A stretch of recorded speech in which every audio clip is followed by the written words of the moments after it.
Walter, nesses 85 anos de vida, 60 de cinema, muita coisa mudou na forma de fazer cinema, com o avanço da tecnologia e na forma também de se consumir cinema. Nessas décadas que você tem de cinema, como é o seu pensamento com relação a essa sétima arte, como realizador e como espectador também de cinema? Olha, como espectador, eu lhe digo de cara, assim, nós vamos perder muita coisa. Porque ser espectador de cinema é conviver com os outros espectadores que estão aqui do lado. Existe uma energia que transforma o filme em uma outra coisa. O filme não é um movimento, uma coisa isolada de você.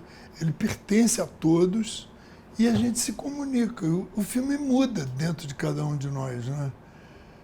E agora, como realizador, eu acho que nós não vamos ter esse espetáculo, o cinema vai se manifestar de uma outra maneira, talvez em telas pequenas, dentro de casa.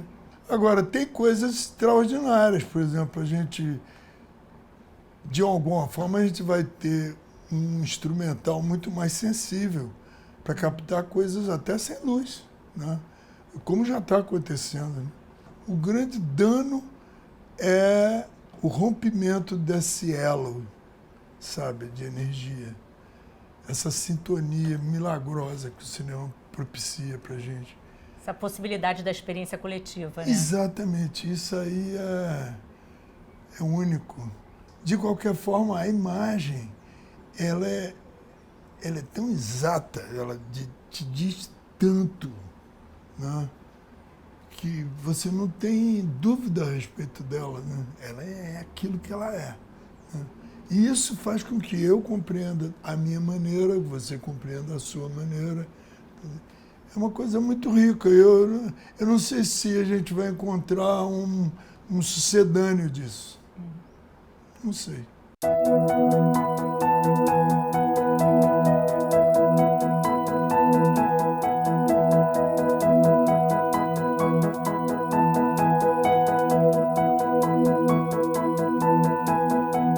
Ô Walter, você fez assistência de direção de Deus e o Diabo na Terra do Sol, do Glauber Rocha, e estreou no cinema como diretor com Menino de Engenho, que vem baseado, né, num clássico de José Lins do Rego. Aí, na sequência, você fez O Brasil Ano 2000, que é um filme com uma estrutura mais livre. Como, ao longo do tempo, você foi pensando nesse revezamento que você fez de um cinema mais clássico, mais tradicional, convencional, e de um cinema mais livre? A gente está sempre aprendendo, né? Durante anos, eu trabalhei no Globo Repórter, por exemplo. E, para mim, não era apenas estar trabalhando para a televisão, entendeu? Era um exercício contínuo para mim, entendeu? Eu aprendi demais ali, entendeu? Muita coisa, muito tabu que eu via circulando no meio do cinema, para mim se quebrou ali. E, aliás, ratificou coisas que, de alguma forma, eu sabia como espectador, entendeu? Eu quero falar para o público, entendeu? Eu não quero falar para um grupo de pessoas, né? E a televisão, lá no Globo Repórter, me ensinou isso. Na minha relação com o cinema, eu sou um espectador muito livre. Eu não tenho nenhum compromisso a não ser com contar uma história e falar com o público, entendeu? Eu, como espectador, sou aquele espectador que chora sem menor temor do quem está ao lado, não estou nem aí, entendeu? Eu quero chegar perto. Então, tentar outras formas, outras iniciativas, para mim é estar aprendendo a fazer, entendeu? Não é o risco, é uma novidade. Não, eu estou aprendendo a fazer. E eu continuo aprendendo. O cinema é muito vasto. Tem tantas formas aí, artísticas aí, né? A fotografia, a luz, o ator, né? tudo, teatro, cinema, arquitetura, tudo contido ali, né, na hora que você faz um filme. E isso exige muita atenção, muito rigor, uma exigência muito grande de você mesmo, de estar atento para aquilo que você quer oferecer e que seja exato com aquilo que você tem dentro de você. Né? Há séculos que eu escuto isso. Havia um companheiro que dizia: as amoras e o trigo surgem no tempo dos melões. E ele estava certo. O senhor é jovem ainda. Agora, tem um filme na tua trajetória que eu acho muito interessante, porque a história dele fora, extracampo, a gente poderia dizer assim, na verdade, impôs um outro filme como resultado final, que é a Lira do Delírio, né? Ele começa com uma ideia de um musical, é real isso? Eu pensei inicialmente em fazer uma espécie de memória de músicas do carnaval, entendeu? Eu pensei que cada uma daquelas pessoas que estão ali brincando no bloco da Lira do Delírio, eles seriam uma representação de uma música de carnaval, entendeu? Era isso a ideia. Mas aí a vida, o documentário na televisão, o uso do som direto, a câmera, o agora, entendeu? Transformaram aquilo numa aventura existencial para mim, entendeu? E que eu teria que reportar. E que, na verdade, é muito do que a gente vive no carnaval. Né? A gente vai para o carnaval de alma entregue, a gente não sabe o que pode acontecer.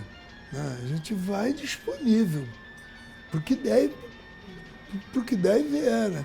Então, isso aconteceu comigo, eu me permiti isso. Entendeu? Era um risco muito grande, entendeu? Mas já que eu estou na festa, vamos à festa. Entendeu? E, por outro lado, também a minha própria vida se misturou com aquilo, entendeu? Então, era um risco que não acabava quando o carnaval terminou, entendeu? Ele continuou. Aquele meu filme é uma tragicomédia do carnaval, né? É uma tragicomédia do carnaval, das máscaras que nós usamos para lidar com aquela alegria ou aquela tragédia, entendeu? Eu vejo dessa maneira. Eu te conheço. Aí, tempos depois, você voltou a um clássico da literatura, né, que foi Visconde de Toné, para fazer o Inocência. Eu tinha lido Inocência no ginásio. E a mim me chamou a atenção aquilo ali, aquela história. Eu gostava daquela história, não apenas como uma história de amor, porque eu li o Toné, A Retirada da Laguna e aquilo. E eu entendi aquele livro como um comentário sobre os costumes, menos do que uma história de amor. Encontrei uma situação muito rica também, porque o cineasta Lima Barreto, que fez O Cangaceiro, ele estava dado como indigente num hospital lá em São Paulo. E eu fiquei muito tocado com aquela situação dele. Eu queria ver se resolvia essa questão. Fui na Embrafilme para pedir uma atenção para o caso dele. As pessoas esnobaram aquilo. Mas isso aqui não é NPS. Ela falou assim, cara, ele tem roteiros para publicar, tá? Arranja uma maneira de publicar esses roteiros e tirar a cara dessa indigência. A gente não pode fazer isso, entendeu? O Cangaceiro, o filme dele, do Lima Barreto, foi o primeiro filme brasileiro a sair para o mundo. Foi um sucesso enorme, maior até do que o Cidade de Deus. Foi um sucesso extraordinário. Levou o cinema brasileiro. Como a gente não vai reconhecer ele? Entendeu? Não dá para isso. Aí eu fui lá levar essa proposta para o Lima Barreto. E ele me apresentou um baú, ele estava inerte numa cama, não podia só levantar o pescoço assim. Tinha um problema de coluna grave. E ele falou assim, você está interessado em roteiro? Abre aquele baú ali, ó, que você vai ver. E tinha vários roteiros, incluindo o de Inocência. Aí eu falei assim, não sei lá se a Embrafilme vai publicar, eu vou pegar esse roteiro, né? Negocia esse roteiro em nome dele e ele vai ter o dinheiro do roteiro. tive que refazer, porque o gosto dele pelo livro era muito diferente do meu. Eu gosto muito do filme. Eu tenho visto, eu levei muito tempo sem ver Inocência. Ultimamente eu já vi umas 2 vezes. Eu vi lá em Bonito, que eles resolveram mostrar o filme lá, porque essa história se passa ali. Onde Toné foi parar quando voltou da Guerra do Paraguai, onde serviu como cartógrafo, e estava com uma leita na fazenda de um fazendeiro dali. O filme se comunica profundamente com o público. E eu fico feliz por isso, porque eu faço filme para o público. Mas o que Messi vem fazer aqui? Eu já tô boa.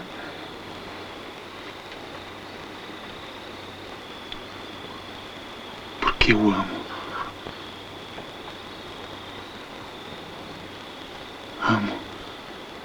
Ô Walter, e nessa sua longa história, né, de cinema brasileiro, né, 60 anos, você também vem contando a história do Brasil.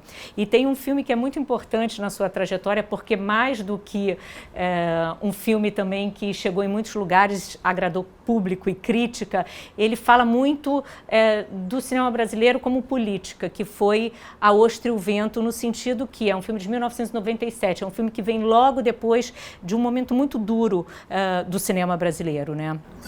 A Ostra e o Vento. Foi uma aventura incrível, né? Porque é um filme que não se passa em nenhum lugar, se passa na tela, né? Porque ele, na verdade, ele não se dá no Brasil, ou se dá em qualquer parte do mundo, né?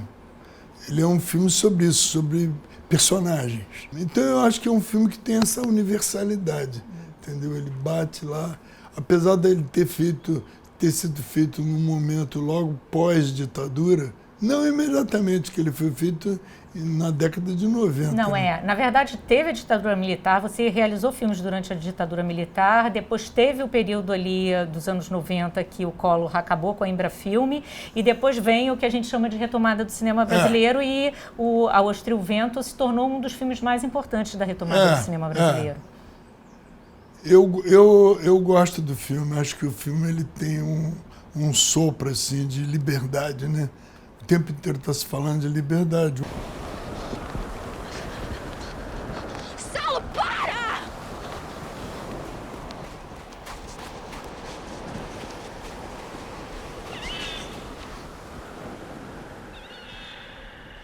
Tenho que confessar aqui que eu amo assistir a seus filmes, adoro ouvir você falar sobre cinema, e eu tenho que dizer aqui que tem muita gente que tem essa sorte de ter o Walter como professor, porque você também é professor de cinema, né? Queria que você me falasse um pouco dessa sua atividade, né? Como isso também é importante para você e como você gosta de passar conhecimento.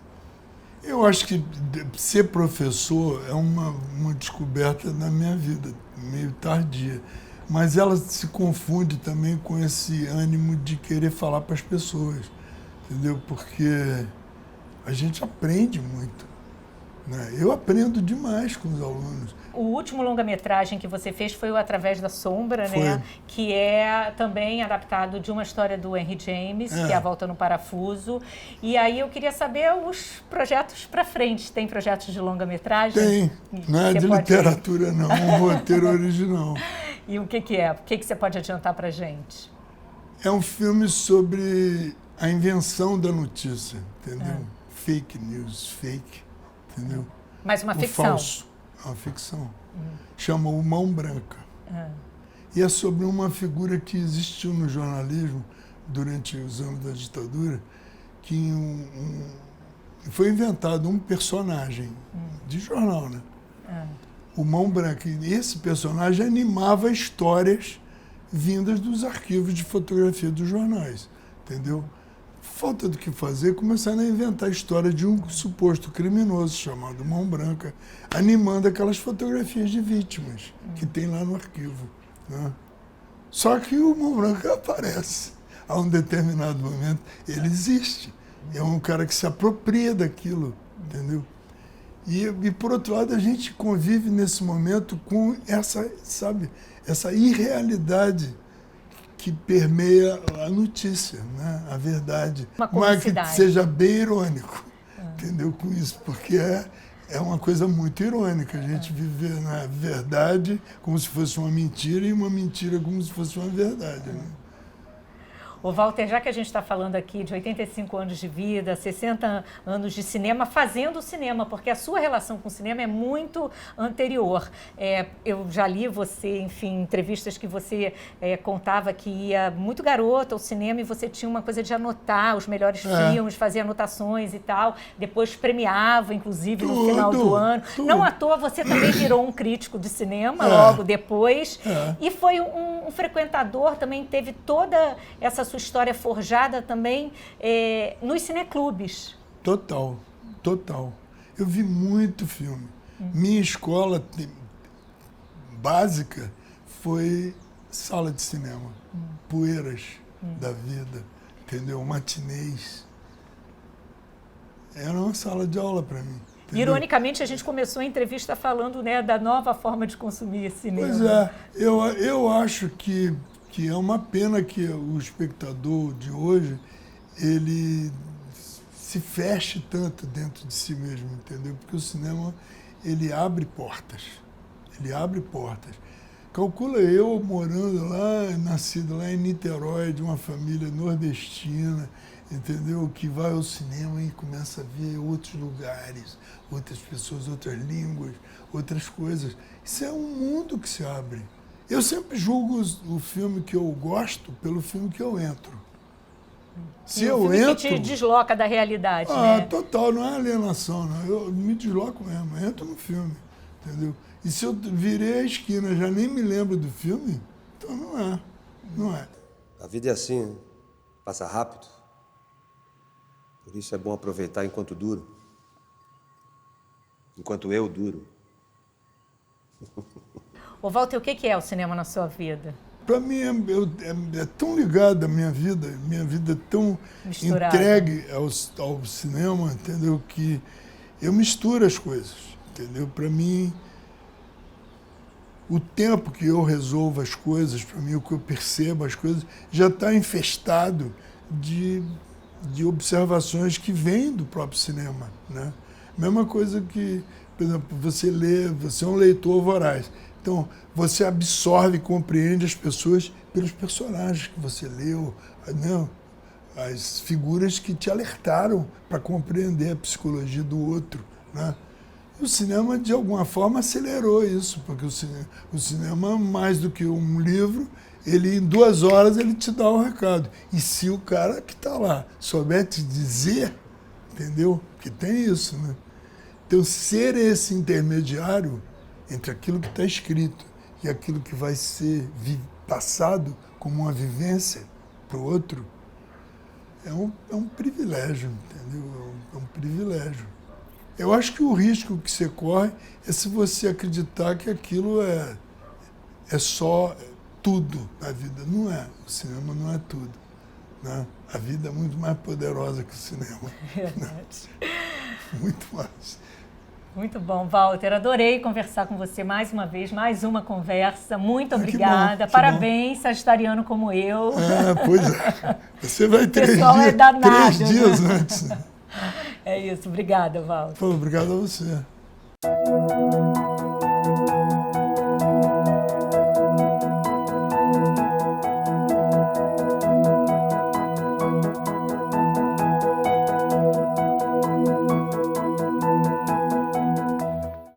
Olha aí os bem-te-vis do Canal Brasil em seu habitat natural.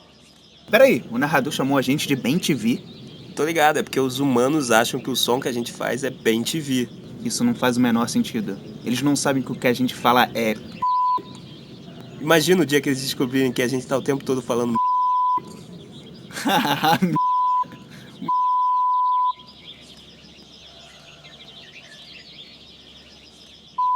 Tá, chega. Já deu.